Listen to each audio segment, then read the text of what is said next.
O ensino superior no Brasil tem mais de 8 milhões de estudantes. Desses, apenas 43 mil são pessoas com necessidades especiais. A proporção representa 0,5% do total de alunos no país. A informação consta no último censo da educação superior, realizado em 2018, divulgado pelo Ministério da Educação. Como garantir o acesso e a permanência desses alunos nas universidades? Para essas e outras respostas, um pouquinho de educação.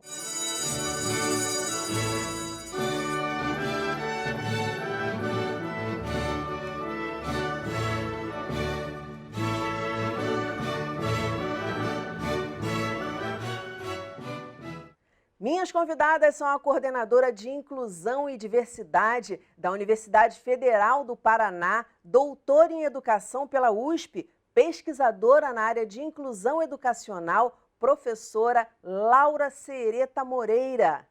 E a coordenadora pedagógica do programa Rompendo Barreiras, Luta pela Inclusão da Faculdade de Educação da UERJ, professora mestra, que também dá aula no atendimento educacional especializado no CAP UERJ, Valéria de Oliveira.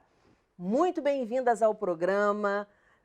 Primeiro, parabéns pelo trabalho de vocês e por vocês terem reservado um tempinho para estar com a gente aqui no Educação.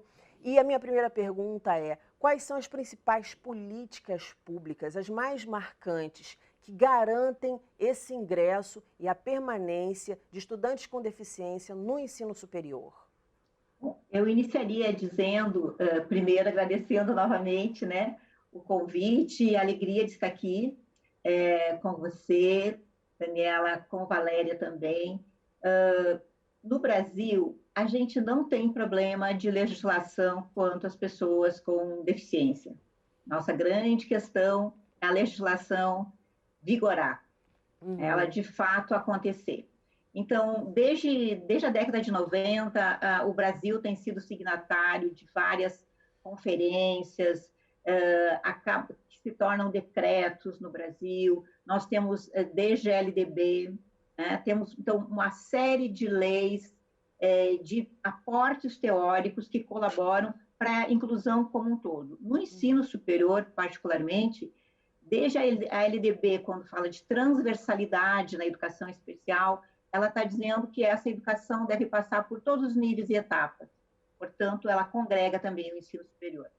Mas, mais recentemente, o que a gente pode visualizar de política mais efetiva é a própria lei de cotas, né, que ocorre a partir de 2012.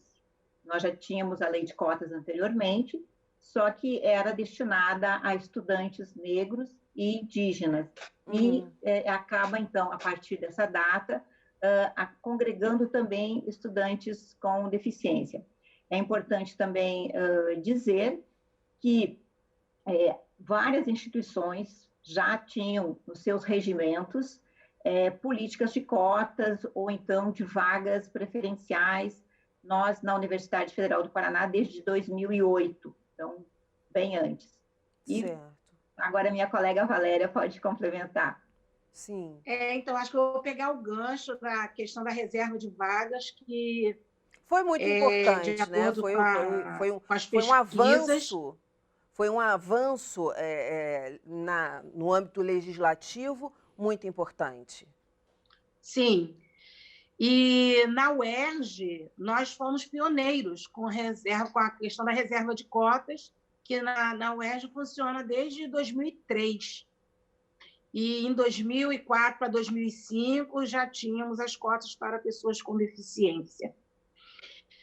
E com isso, não vemos assim, grandes problemas no acesso.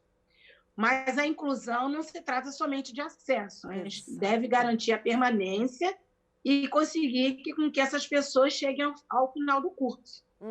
Porque no Rio de Janeiro, a questão do acesso, da permanência e da participação também, não é isso? Sim, porque o acesso está lá. Permanência, participação e fazer com que esse estudante ele acesse o mercado de trabalho e participe de forma efetiva em toda a sociedade. Não é só entrou na universidade. Entrou e aí, faz o que com esse estudante? Exato. Quando a gente fala de inclusão, muitas das vezes a gente encontra pesquisas sobre inclusão incipientes, nos anos iniciais. E a gente, quando fala de inclusão, é inclusão para a vida. Então, por isso, a transversalidade de você ter esse estudante com deficiência, com TEA, enfim, todos. Que é o TEA, é o transtorno do Garantindo-se espectro o ensino, autista.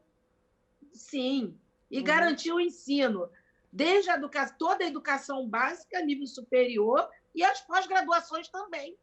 Sim, Porque uma vez sendo um estudante que tem alguma necessidade educacional especial, ele terá essas necessidades especiais por toda a vida. Quando for um profissional, ele vai demandar tecnologias assistivas ou apoios que garantam a sua inclusão. Se eu tenho um professor que terminou o doutorado, um doutor, eu tenho um companheiro que é de trabalho, que faz parte do mesmo grupo de pesquisa que ele é o professor Vanderlei, é um professor universitário que acabou de terminar o pós-doc. Enquanto ele estava fazendo o seu pós-doc, foi quando nós nos conhecemos, ele foi usuário do programa Rompendo Barreiras. Por quê? Demandava que existisse acessibilidade para a sua inclusão no pós-doc. Sim. Então, é para a vida. Essa inclusão é para a vida. É da vida, com certeza. Educação inclusiva é até uma redundância, porque educação é para todos, não é isso? Todos. E é importante a gente deixar claro aqui no programa que educação inclusiva é a filosofia. E educação especial é a modalidade, ou seja, não é isso? Então é importante a gente diferenciar. Então não é porque você tem educação especial que você está tendo educação inclusiva. Você pode ter educação especial, por favor me corrijam se eu estiver falando alguma besteira, mas assim, o que eu entendo, o que eu já pesquisei até hoje é que você pode ter educação especial, mas não necessariamente você está tendo educação exclusiva. E aí eu gostaria muito que vocês pudessem dar essa explicação mais detalhadamente. Então, eu vou retomar algumas questões ainda sobre o primeiro aspecto, porque quando a gente fala de acesso, vamos tentar fechar um pouquinho do acesso, né? Como que é esse acesso? Hoje no Brasil, nós temos duas formas de acesso no ensino superior, ou pelo vestibular, uma boa parte das universidades já não tem vestibular, ou pelo SISU, né? Essas duas formas de entrada, elas garantem o sistema de cotas. Daí, o que nós temos? A pessoa que faz o vestibular ou vai fazer o Enem, ela tem um atendimento educacional especializado. Então, é todo um lastro que se tem também para que essa pessoa tenha a garantia de ser avaliada e de ter os apoios necessários. Eu coordeno as bancas especiais do vestibular da Federal há 18 anos. A nossa universidade tem, desde 1991, as bancas especiais, que são as bancas que vão atender aqueles candidatos. Então, ali a gente já tem... Só o fato de você atender esses candidatos significa que você já está fazendo um trabalho de atendimento educacional especializado, e quando esse estudante chega na universidade, aqueles que são, enfim, selecionados, a gente já conhece um pouco deles. Quando entra a lei de cotas, Daniela, eu acho que é super importante, porque é esclarecedor para a população. Sim. É importante que a gente faça bancas de verificação, para dar uma transparência a essa política. Ótimo. Então, as universidades realizam, além da banca de especial, as que têm vestibular, que é esse atendimento, né, para o momento das provas, mas anteriormente nós temos as bancas de verificação. A nossa universidade é pioneira nesse aspecto, e a gente, então, a partir de grupos de profissionais de determinadas áreas, que é a área da pessoa com deficiência, quem são? É a pessoa com TEA e as diferentes deficiências, a gente, então, faz essa avaliação, digamos assim, esse acompanhamento, por quê? Para garantir que a política seja legítima, transparente. Perfeito. E, de fato, para as pessoas com deficiência. Eu acho que essa é uma questão de acesso super importante que a gente não pode deixar de colocar, porque é uma responsabilidade muito forte que as universidades têm de garantir que a política se efetive com legitimidade. Valéria comentou depois com a questão da permanência, e a permanência sem dúvida, é uma situação extremamente cuidadosa que a gente precisa ter. Eu acho que nós duas vamos poder conversar um pouquinho mais sobre isso. E o que nós temos daí para colar com a sua primeira questão, que é de políticas, né? Nós não temos políticas, mas nós, dentro do ensino superior, nós temos um programa, tá? Que é o programa Incluir, que neste momento eu não sei se está sendo efetivado para as universidades estaduais, mas é um programa de inclusão para as universidades federais. E este programa ele está colado no programa de assistência estudantil, que é passado, né, a verba de assistência, que são todas as bolsas, né, necessárias para os estudantes com vulnerabilidades. Então, mas só o Incluir não basta. Então, o Incluir, ele é um programa que existe há mais de 15 anos. Ele é importante porque ele ajuda as universidades, no momento da sua criação, tanto as estaduais como as federais, a organizarem os núcleos de atendimento. Cada universidade tem um nome hoje. O nosso nome é o NAPNE. O da Valéria tem um outro nome. Então, assim, são os núcleos que, digamos, congregam ações, congregam políticas, mas o núcleo jamais pode ser visto como o local da inclusão. A instituição tem que ser inclusiva. Exatamente, que aí entra naquela questão que eu estava falando anteriormente, da educação especial, da modalidade, com a mentalidade, com a filosofia. Exatamente. Por favor, professora Valéria. Pois é, porque o estudante ele é da instituição, né? Ele é da escola, ele é da universidade. Ele não pertence a um núcleo, a um programa, a um professor específico, a um grupo específico. Todos pertencem à instituição. Perfeito. Então, a partir desse acesso, que já nesse acesso ele já deve receber uma atenção especial, se ele tem uma diferença, ele deve ser tratado de forma a garantir a igualdade, que é a partir da diferença que essa igualdade é garantida. Então, dependendo de qual seja a sua especificidade, a sua necessidade, a sua demanda, então ele necessitará de um apoio diferenciado já no acesso. Se ele é uma pessoa com deficiência visual, ele tem direito a fazer o seu vestibular, por exemplo, com o uso de um computador que tenha um leitor de tela. Aqui no Rio de Janeiro, a gente tem uma legislação específica para isso, para pessoas com deficiências visuais, que ele pode escolher se ele quer usar um computador com leitor de tela, se ele quer leitura em braille, se ele quer um ledor com transcritor, se ele quer dois recursos, um ledor para depois ele escrever em braille. Se ele é um estudante que está acessando a universidade e ele é surdo e é usuário de livros, ele tem direito ao intérprete na hora de fazer o seu vestibular. Então, esses cuidados devem ser tomados desde o momento de acesso e por toda a sua vida acadêmica. Ele vai necessitar de um atendimento acadêmico especializado, sim.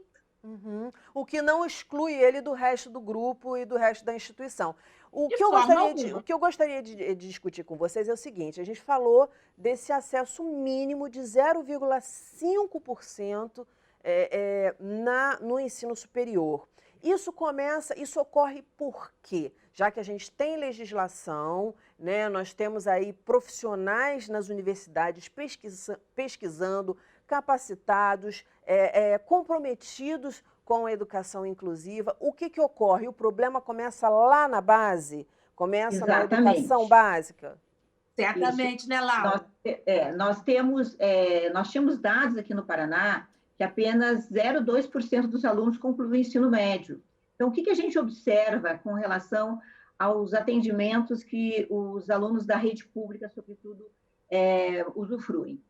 Nos anos iniciais, existe uma organização muito mais efetiva dentro dos padrões brasileiros, né? Pensando na educação que nós temos pública. À medida que a etapa, né, sai da etapa do ensino fundamental, vai para o médio, a gente já percebe no ensino médio um esvaziamento de políticas de atendimento. Então, tudo isso vai fazendo com que esse aluno ele vai sendo solto no processo, né, no percurso escolar, e até chegar no ensino, ao final do ensino médio, muitos ficaram para trás. Então, há um processo de exclusão na trajetória deste alunado. E a gente percebe que isso, particularmente a partir dos... geralmente, a partir dos últimos anos do ensino fundamental, basta olhar as estatísticas, a gente já percebe uma evasão enorme. Esses alunos começam a evadir. Muitos acabam indo para a educação de jovens e adultos, e outros acabam realmente nem dando continuidade aos seus estudos. Então, o fato de termos esse número que tem aumentado, sim, nós temos um aumento de mais de 140% de estudantes, sobretudo com deficiência, no ensino superior nos últimos 15 anos, mas se a gente observar, é ainda muito insignificante. O caso da Universidade Federal do Paraná. Há cerca de 15 anos, nós tínhamos em torno de 16 alunos com deficiência. Hoje, deficiência, não estou falando nesse momento daí dos alunos com dificuldades de aprendizagem, também não estou falando dos alunos com altas habilidades. Alunos com deficiências, alunos surdos, alunos cegos, com baixa visão, com dificuldades motoras, deficiência física. Neste momento, nós temos 142 na universidade. Tá? Afora a questão dos alunos significativo. Sim, mas a população da universidade, a gente sabe que tem o número de alunos que a gente tem também corresponde basicamente ao percentual nacional, ou seja, né, não chega a 1% ainda de estudantes com deficiência na universidade, se a gente comparar com o número total de estudantes matriculados que não têm deficiência. Professora Valéria, no CAP-UERJ, ocorre diferente. A gente tem, eu inclusive fiz curso no CAP-UERJ e a gente sabe que ocorre realmente educação inclusiva. Mas, de uma forma geral, como pesquisadora, a minha pergunta é: o que ocorre nas escolas para que essa evasão que a professora Laura acabou de citar aconteça? A gente escuta muito, né, e detecta nas pesquisas que a formação é um fator que influencia muito nesse momento. A forma como é feita essa inclusão, como esses estudantes são acompanhados, também vai interferir. Então, é uma série de fatores que corroboram para que aconteça a evasão que foi mencionada pela professora Laura. A maioria dos estudantes das redes de ensino, eles estão incluídos em classes regulares, que tem um quantitativo muito grande de estudantes, e desses estudantes, eles são esses que são acompanhados pelo AEE, o atendimento educacional especializado, eles recebem um acompanhamento no contraturno, que é o que determina a legislação do MEC.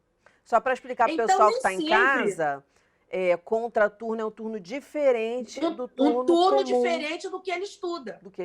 Né? Então, ele está incluído numa turma, às vezes uma turma de 30, 40 estudantes, você encontra 1, 2, 3 ou até 4 estudantes com deficiência, muitas das vezes com necessidades educacionais diferentes, que fica a cargo de uma única professora. Vamos analisando os complicadores. E aí o que acontece é ele sendo atropelado e acaba chegando, passando pelos anos de escolaridade, muitas das vezes desiste, ou então ele vai parar na educação de jovens e adultos. Isso acontece muito. E esse atendimento que é feito na escola, a partir da inclusão, que é o atendimento educacional especializado, é feito num turno diferente do que ele estuda, em uma sala de recursos multifuncionais. Aí, nessa sala, ele tem um professor do AEE que vai acompanhá-lo, descolado desse grupo que é a turma dele. Você mencionou o CAP, como a gente faz no CAP, essa nossa prática é a partir da colaboração. Então, no CAP, nós esse temos exemplo que eu queria que você falasse. como efetivamente, como na prática ocorre em sala de aula no CAP?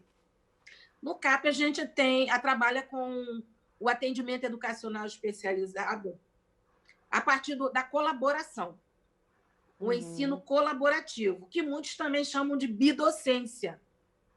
Até o 5º ano, nós temos em sala de aula 20 alunos. Desses 20 alunos, nós temos 1 ou 2, em geral, não passa de 2 estudantes com alguma necessidade educacional especial. E aí nós temos a professora de núcleo comum com uma parceira acadêmica, uma outra professora, que é do AEE, atuando em sala de aula junto com ela. Que isso então, que seria colaboração. A colaboração. Então, nós preparamos, fazemos planejamentos juntas, preparamos o material didático juntos, discutimos sobre os critérios de avaliação de todos os alunos juntas. A turma, as crianças dizem, professora Valéria e professora Estela, por exemplo, foi uma das minhas atuações do 1º e 2º ano dos anos iniciais. Então, até hoje, essa turma, eles já estão crescidos, já estão no 6º ano, 5º ou 6º ano, já estão grandes, encontra com a gente, abraça tanto a professora Estela como me abraça, é minha professora. Não é só aquele estudante que é acompanhado pelo AEE que me olha como professora dele. E ele não é meu, ele é daquela turma, ele é um estudante do Colégio de Aplicação da UERJ, do Instituto de Aplicação Fernando Rodrigues da Silveira. Ele é da escola. Esses alunos são estudantes da escola como todos os outros. Essa é uma grande diferença. E a gente leva essa filosofia até o 3º ano do ensino médio. Embora, quando chegue no ensino fundamental 2, ensino médio, aí vai se abrindo um leque, porque começa a ter muitas disciplinas, mas ainda assim entramos junto com esse estudante na sala de aula, nós, professores do AEE. Fundamental. Essa é a nossa prática. Fundamental, né, professora Laura? Para garantir a permanência e a participação efetiva desse aluno no grupo. E aí ele chega à universidade, com certeza, e de uma forma mais preparada. Agora, quando ele ingressa na universidade, quais são as principais barreiras? E aí eu estou falando de sala de aula, eu estou falando dos colegas, eu estou falando dos professores, não só do trabalho aí do núcleo. Eu vou tentar responder de 2 formas, né, de forma objetiva. Falamos do acesso, né, mostramos os caminhos, né, esse estudante chega e, geralmente, a gente precisa de um protocolo básico, né? Porque nós, com os anos, com as experiências, a gente mais ou menos já compreende quais serão essas dificuldades que você pede que a gente retrate aqui. Então, a primeira grande questão é o acolhimento.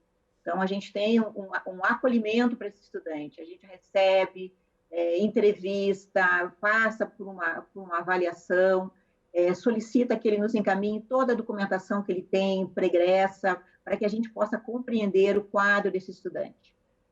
Depois desse quadro, então, a gente... desculpa, tem uma situação que eu não comentei antes, que a gente avisa as coordenações de cursos que vão receber esses estudantes. Que não tem coisa pior para um professor de receber um estudante com uma necessidade mais específica que ele não está preparado. Então, a gente faz esse aviso, assim que esse aluno efetivar a matrícula, faz esse processo de acolhimento com as entrevistas, enfim, e, a partir daí, nos colocamos à disposição das coordenações. E a gente percebe o quê? Que, daí, de fato, a formação dos professores, mesmo que universitários, ela pesa nesse momento, porque conhecem muito pouco sobre estudantes com essas características. Mas o que eu percebo também, Daniela, que é muito importante, que ao longo desses 15 anos que a gente vem, enfim, acompanhando, hoje você percebe um corpo docente muito mais flexível, um corpo docente muito mais aberto a receber esses estudantes. Eu já enfrentei situações muito sérias com colegas, né, para dizer que inclusão, independente de ser legal ou não, é um princípio, uma função social da universidade, né? Uhum. Então, a partir dessa perspectiva, então, de termos esse contato com os professores, nós acompanhamos os professores. Geralmente, esse aluno tem um professor tutor, e no nosso caso, ele tem um aluno monitor, que é selecionado pela coordenação do curso, que acompanha esse estudante. Nós fizemos um relatório individual de cada estudante, passamos para as coordenações e passamos para cada professor. Também frequentamos reuniões de colegiados, né? Fizemos reuniões com os professores sempre que necessário. Então, não há uma receita. O que eu posso dizer é que há um protocolo com os anos que a gente percebe que pode ser efetivo, mas que cada caso é um. Exatamente. Né? E a gente costuma, nesse relatório individual do aluno, já indicar sugestões, encaminhamentos, porque esse aluno tem um acúmulo muito grande. Esse aluno precisa ser ouvido. Muitas vezes, a melhor forma de avaliação é ele que diz, não é nem o especialista, nem o pessoal do NAPNE. Ele pode dizer se para ele uma prova oral é melhor do que uma prova escrita. Essas questões que a gente prima muito na universidade, de tentar atender aquilo que traz para esse estudante uma condição melhor de apoio e de também que essa diferença que a gente sabe que existe, ela seja atenuada tendo em vista esses aspectos. Professora, a gente está no finalzinho do programa e a professora Laura acabou de falar uma coisa super importante, que aqui no Educação eu sempre friso. A gente não está querendo dar receita de bolo para ninguém, até porque em educação a gente está falando de seres humanos e não existe um igual ao outro. É exatamente disso que a gente fala o tempo inteiro. Então, assim, aqui é um canal de troca de experiência.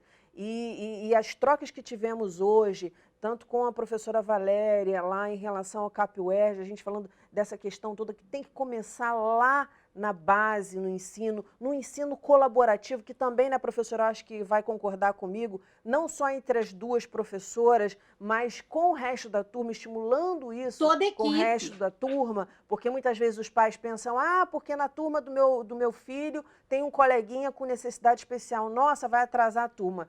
A gente já falou disso pra caramba aqui, vai continuar falando do quanto a gente evolui quando a gente abre os olhos e consegue trocar, porque a gente sabe que o ser humano, ele só cresce por meio do outro.